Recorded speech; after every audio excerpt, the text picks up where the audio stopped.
Hi అండి, అందరికీ నమస్కారం. నేను ఈరోజు మరో కొత్త టాపిక్‌తో మీ ముందుకు వచ్చాను. ఈరోజు నేను అతి పవిత్రమైన రోజు గురించి చెప్పబోతున్నాను. అదే వసంత పంచమి.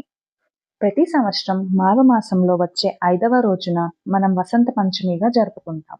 ఈ రోజుతో శిశిర ఋతువు ముగిసి వసంత ఋతువు ప్రారంభమవుతుంది. ప్రకృతి అంతా పసుపు రంగులతో అందంగా మారుతుంది. ఈ పవిత్ర రోజునే విద్యల తల్లి సరస్వతి దేవి అవతరించింది. అందుకే ఈ రోజున శ్రీ పంచమి, సరస్వతి జయంతి అని కూడా అంటారు. వీడియో చివరి వరకు తప్పకుండా చూడండి.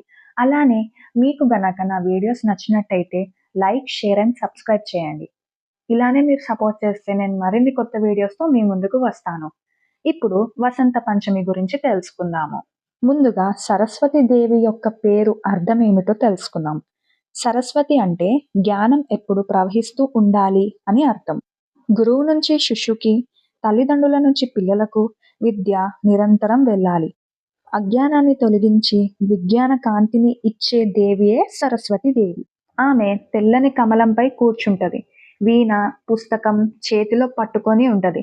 ఆమె దగ్గర ఆయుధాలు ఉండవు, జ్ఞానం మాత్రమే ఉంటది.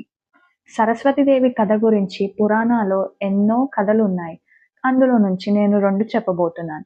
మొదటిది, సృష్టి పూర్తయిన తర్వాత బ్రహ్మదేవుడు ఒక విషయం గమనించారు.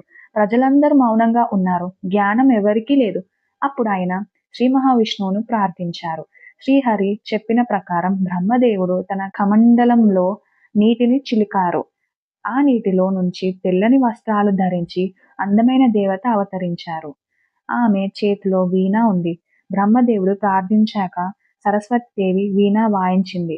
ఆ వీణ శుభంతో నీటికి కదలిక వచ్చింది, గాలికి స్పందన వచ్చింది, ప్రాణాలకు మాటలు వచ్చాయి. అప్పటి నుంచి జ్ఞానం నేర్పేది సరస్వతీదేవి, సంగీతానికి దారి చూపేది కూడా ఆమెనే. ఇప్పుడు 2వ కథ గురించి తెలుసుకుందాము. సృష్టి మొదట్లో భాష లేదు, జ్ఞానం లేదు, అక్షరాలు లేదు.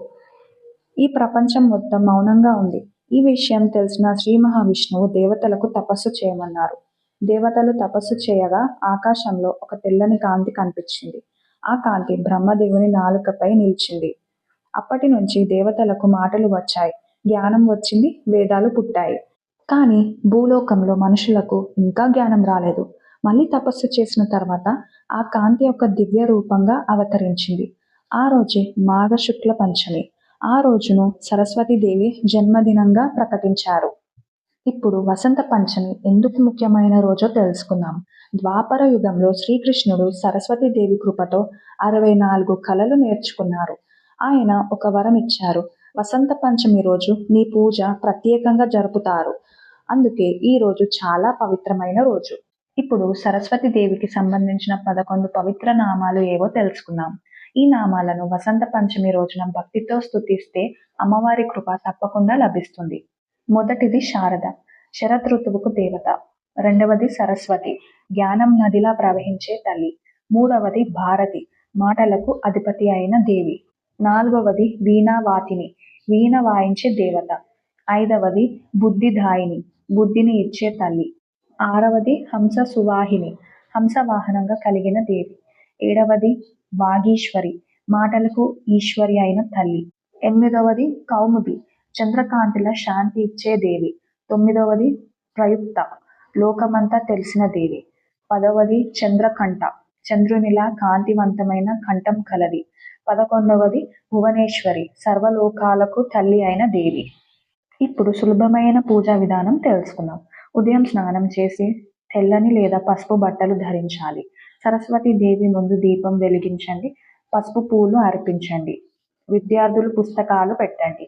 ఈరోజు అక్షరాభ్యాసం చేస్తే చాలా మంచిది.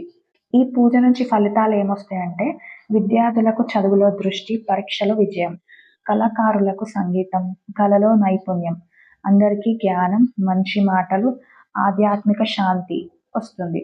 అజ్ఞానాన్ని తొలగించి జ్ఞానాన్ని ప్రసాదించే ఆ తల్లి కృప మనందరికీ ఉండాలని కోరుకుందాం. ఓం శ్రీ సరస్వతి దైవ్యే నమః. థ్యాంక్ యూ అందరికీ.